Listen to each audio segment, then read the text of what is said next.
Emploi, c'est 6 signes qui doivent vous alerter et que vous devriez absolument prendre en compte.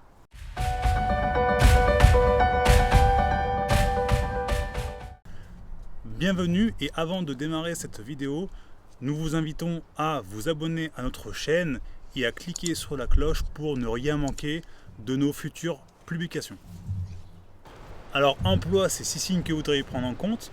Que vous soyez passionné par votre métier ou que vous soyez en pleine interrogation ou que vous désestiez votre travail, prenez note, regardez bien cette vidéo. Pourquoi ? Parce que ce que l'on va évoquer avec vous, c'est des choses qu'on a ressenties et c'est peut-être des choses que vous êtes en train de vivre ou que vous allez sûrement vivre. Donc, premier sujet, vous n'êtes pas seul pour le coup. On est beaucoup dans ce cas-là et plus qu'on ne le pense. Exactement. Donc, on commence. Premier signe, la baisse d'enthousiasme au travail. Au début, on peut être passionné, à fond, motivé, et puis après, le temps s'écoule, et là, on est de moins en moins enthousiaste à l'idée d'aller au travail, et du coup, on a une baisse de productivité, on a aussi ce sentiment de s'ennuyer au travail, rallonger les pauses café, n'y voir plus grand intérêt à être à la place où on est actuellement. Vous avez du mal à vous lever le matin, vous ne supportez plus vos collègues parce que vous ne partagez pas les mêmes centres d'intérêt ni les mêmes valeurs. Et donc, grosso merdo, le manque d'envie d'aller au travail. Donc deuxième signe, il y a également les mots, mais pas MOTS, mais bien MAUX, qui sont des signaux que le corps nous envoie, tels que la boule au ventre, la difficulté à trouver le sommeil ou même les réveils nocturnes, les palpitations sur le trajet, ne pas avoir du tout envie d'aller travailler le lendemain matin et également en avoir plein le dos. L'expression plein le dos a vraiment toute sa signification car le corps extériorise comme il peut le mal-être qu'on peut avoir. Troisième signe, et on le fait tous, c'est tout d'abord quand on est au travail, c'est de regarder sa montre, de se dire combien de temps il me reste avant de pouvoir débaucher. Ça en fait partie. De se dire aussi quel jour on est, combien de temps il me reste avant la fin du week-end, avant le vendredi soir pour que je sois enfin libre, mais aussi quand sont mes prochaines vacances. Et quand on est tourné sur ces sujets-là, autant vous dire qu'il faut se poser les bonnes questions. Parce que pourquoi ? Qu'est-ce que ça veut dire ? Ça veut tout simplement dire que vous voulez être libre.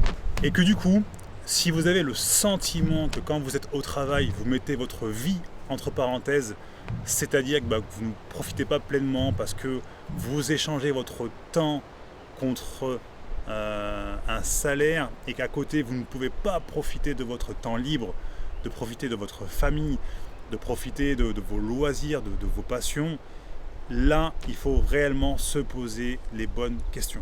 Quatrième signe, ça va être également une situation inconfortable dans son emploi où on va se sentir complètement incompris de nos collègues, de notre famille, malgré la bonne situation que nous pouvons avoir.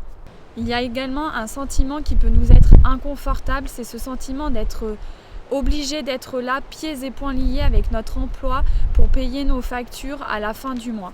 Exactement, puisque les gens au final prennent peur et se disent si je ne vais pas au travail, comment je fais pour payer mes abonnements, mes factures, mon loyer, mes crédits, etc. Et du coup se retrouvent pris dans une tenaille, si je peux dire, entre l'emploi et le système qui fait que l'on doit payer à côté. Et du coup, ça fait ressortir un mal-être chez l'individu. Cinquième signe, c'est les croyances limitantes, c'est les histoires que l'on se raconte. Pourquoi ? On se dit, je ne trouverai pas mieux ailleurs, je ne suis pas capable de faire autre chose.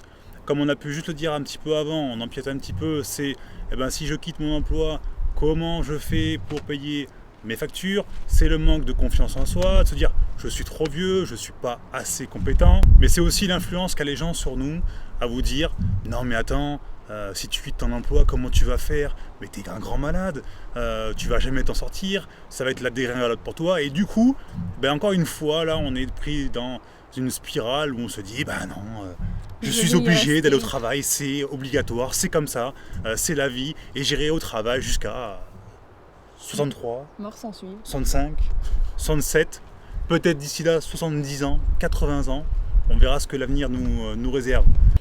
6e et dernier signe. Si vous aussi vous avez cette petite voix au fond de vous qui vous fait part de ce mal-être, de cet inconfort, ne la négligez pas. Car au fond de vous, vous ressentez ce sentiment de changement, l'envie de changer pour peut-être un avenir meilleur. C'est votre intuition et l'intuition, elle n'est pas là par hasard. C'est un peu le subconscient qui remonte à la surface.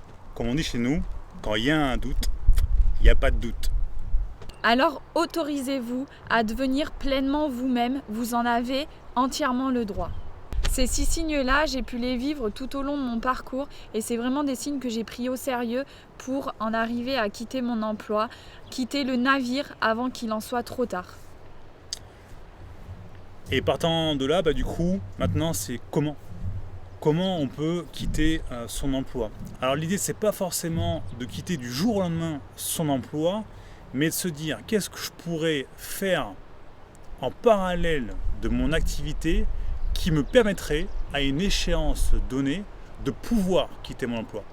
Et c'est là où je vous invite vraiment à avoir cette réflexion, parce qu'aujourd'hui, il y a énormément de possibilités de pouvoir se construire un avenir comme on le souhaite.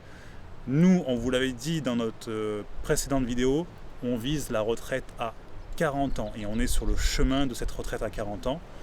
Ces signes-là, on ne veut plus les vivre, on ne veut pas les vivre, on ne les vivra plus jamais.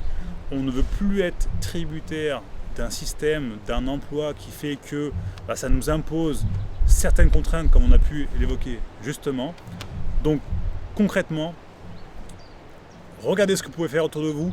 Nous, on est là pour vous aider, pour vous guider, pour vous accompagner, pour vous ouvrir la voie, pour vous ouvrir l'esprit de ce que vous pourriez faire. On va vous partager énormément de choses qui vont vous permettre très rapidement de pouvoir entrevoir cette possibilité d'un jour de se dire je quitte mon emploi, pas à l'âge de 67 ans, mais le plus tôt possible.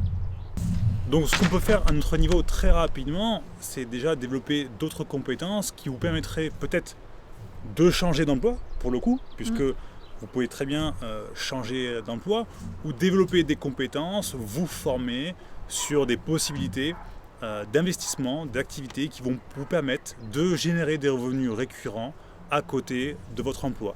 Qui fait qu'un jour, ces revenus seront beaucoup plus conséquents et dépasseront largement votre salaire et vous pourrez dire au revoir président. Ouais, au revoir président. Au revoir président. Et vous pourrez ce qu'on appelle licencier votre employeur.